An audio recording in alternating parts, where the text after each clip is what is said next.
자연인의 생태.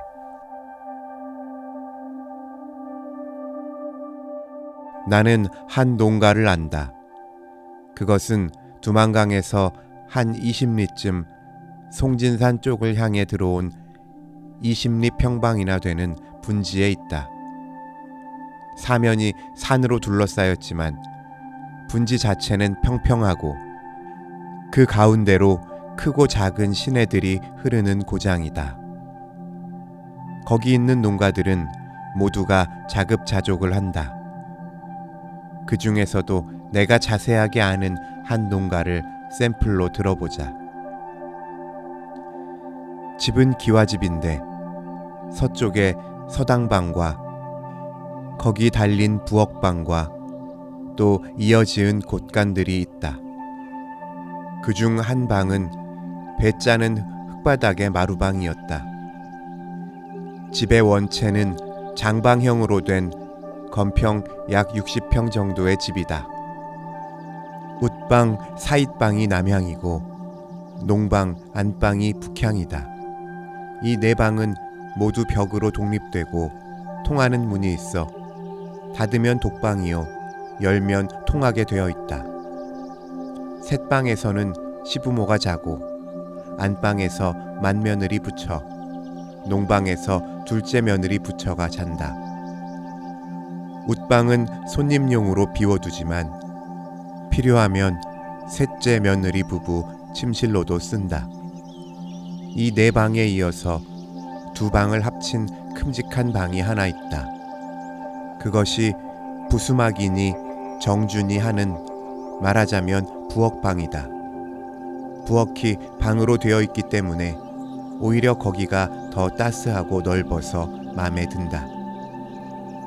이 방과의 사이를 벽으로 가로막고 다시 동쪽에 붙여 지은 것이 집세간이라는 소 먹이 써는 방이고 거기 외양이 붙고 그 옆에 방앗간이 있고 변소는 외양간 밖에 붙어 있는데 남녀용이 별개로 되어 있다. 돼지우리는 바깥에 있는데 돼지들 침실과 운동실 겸 식당이 별개로 되어 있다. 흔히 우리는 돼지가 더러운 걸 모른다고 하지만 사실인즉 돼지처럼 깨끗한 걸 좋아하고 또 제 집을 깨끗하게 건사하는 가축은 없을 것 같다. 침실에서 결코 오물을 배설하지 않으며 문을 열어놓으면 제 손으로 집히며 검부러기를 물어다가 포근하게 잘 자리를 만든다. 이 집 식구는 인간만이 아니다. 소, 돼지, 개, 고양이, 닭 등등이 다 한 식구이며 각기 질서대로 제 자리를 갖고 있다. 닭은 외양간 안에 덕을 맨 것이 있어 해가 지면 제 손으로 그 덕에 올라가 자고 새벽을 기운차게 알려준다. 다만 개만이 제 집이 없다. 구새가 집에서 두어자 떨어진 곳에 세워져 있는데 그 굴뚝에 이어진 온돌목이 비교적 따뜻하기 때문에 거기를 개 자리로 정한다. 물론 제 손으로 발견한 명당이다. 그 집에는 소가 4-5마리, 돼지가 2-3마리, 닭 20-30마리, 개 1-2마리, 고양이 1마리가 있다. 모두가 제 구실을 하고 분수대로 먹고 산다. 우차도 집집마다 있고 가대기, 호미, 삽, 도리깨, 낫, 도끼, 자귀 등등 농기구가 다 있다. 자기 밭을 지어 식량을 얻고 콩 몇 선 팔아 세금이며 용처돈으로 쓰고 뒷산이며 앞냇가에 무성한 나뭇가지를 추수 후 10여일 동안에 애써 자르면 한겨울 뗄나무가 족하고 거기서는 큰 나무를 마구 자르는 법이 없다. 겨울에 강가 갈대밭에 가서 갈대를 베어다가 까서 점재를 결어 방에 펴면 7-8년은 문제없다. 송진산에 가서 피나무 껍질을 벗겨다가 소곡지를 만들고 삼을 심어 그걸 쪄서 껍질을 벗겨 부녀자의 손으로 배를 짜서 여름철 의복을 만들고 남은 것을 팔아 광목이며 솜 같은 것을 사서 겨울 의복을 만든다. 백토를 파다가 물에 풀어서 거기다가 밀가루 풀을 섞어 벽 안팎을 칠하면 1년은 하얗게 깨끗하다. 서린문 밖에 샘이 갚혀 우물이 되었으니 수도라는 건 이름도 모르고 귀한 손님이 오면 찹쌀밥에 닭 잡아 대접하고 명절날에는 온 집안 친척들이 집집이 돌아다니며 떡 쳐 먹고 좀 출출해지면 몇 집에서 모여 돼지 추렴을 하고 이 집 저 집 써 혼사니 제사니 환갑이니 하는 군일이 자주 있어서 그때마다 별식을 먹게 되니 영양 문제도 저절로 해결된다.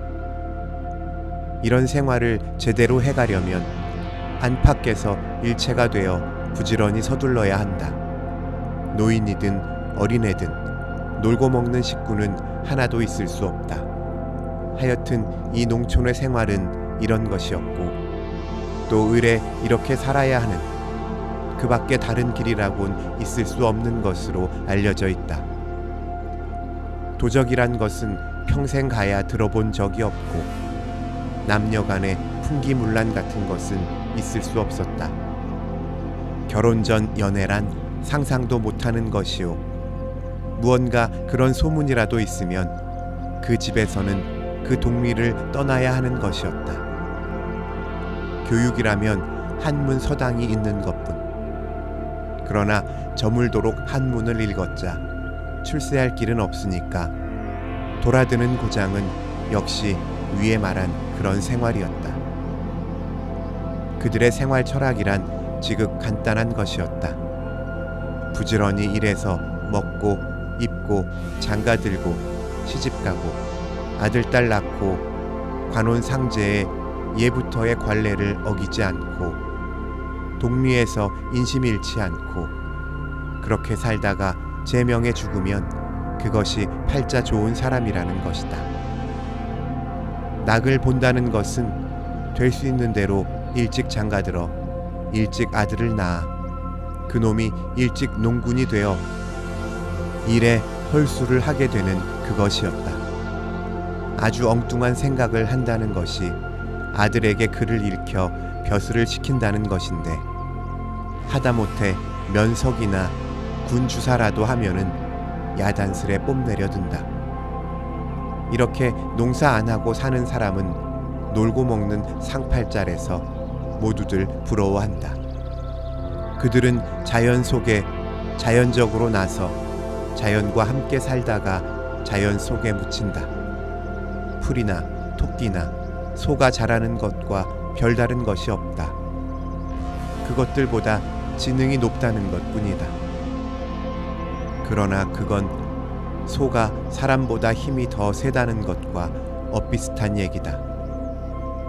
그들에게도 법이 있고 윤리가 있다.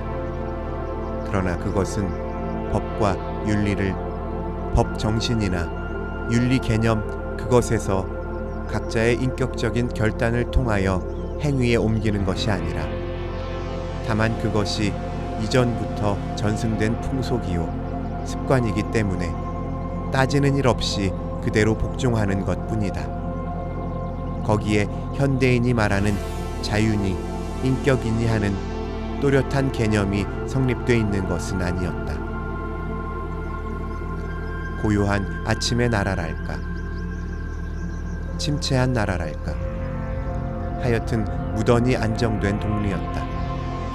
천하태평의 고장이었다. 그러나 한말의 거센 풍우는 여기에도 불어왔다. 우리 조부님은 그 동리에서는 말하자면 부요한 편이었다. 5 아드님 중에서 위로 2 아드님을 공부시켜 한하게 통달하게 하셨다.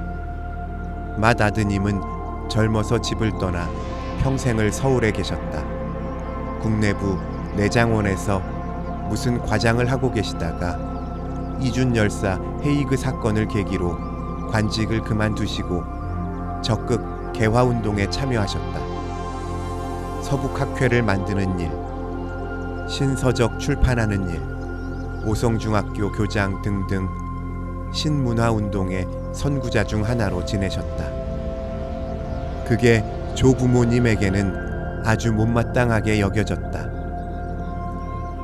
그놈 옛 법도대로 벼슬을 하다가 때가 바뀌면 고이 그만두고 제 집에 올 거지. 삭발 역복을 하고 양이놈들 본을 따른단 말이냐. 괴이한 짓이다. 정감록에 승혈 만항이란 말이 있느니라. 그놈 대가리를 썩 깎고 중대가리가 돼서 하며 야단하실 때면 우리 어린 것들은 무서워 벌벌 떨곤 했었다. 아버님께서는 늘상 백부님 편을 드셨기 때문에 부자간의 어성이 높아지는 것을 종종 보았다. 거의 며칠에 한 번씩 큰 집에 가면 조부님은 언제나 새빵 아랫목에 호랑 보료를 깔고 문갑을 옆에 놓고 골패 쪽을 맞추고 계셨다.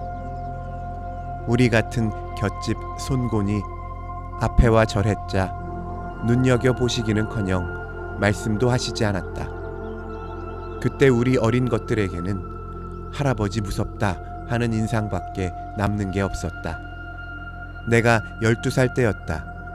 우리 동리에는 한문 서당밖에 없었는데 30리 밖 우리 외갓집 동리에는 학부에서 인가받은 향동학교란 소학교가 있었다. 그래서 아버님은 나를 외갓집에 보내셔서 거기서 학교 공부를 하게 하셨다. 그러나 아버지도 어머니도 이 일을 조부님에게 여쭙지 않으셨다.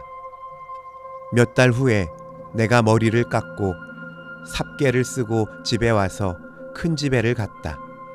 큰맘 먹고 조부님 앞에 나가 넌지시 절을 했다. 이놈 대가리는 중대가리를 해가지고 하시고선 아무 말씀도 없으셨다. 그 후 나는 할아버지만 계시면 큰집 대문회를 들어가지 않았다. 무슨 향도막이나 귀신 모신 집 같아서 무섭기만 했었기 때문이다. 몇 해 안 돼서 조부모님도 세상을 떠나시고 아버님은 집에서 형님과 함께 농사를 하시면서 서당방에다가 동리 애들을 모아놓고 한문을 가르치셨다. 말하자면 서당 훈장이신데 훈채라고 해서 얼마 용돈도 받아 쓸 수 있었던 것 같다.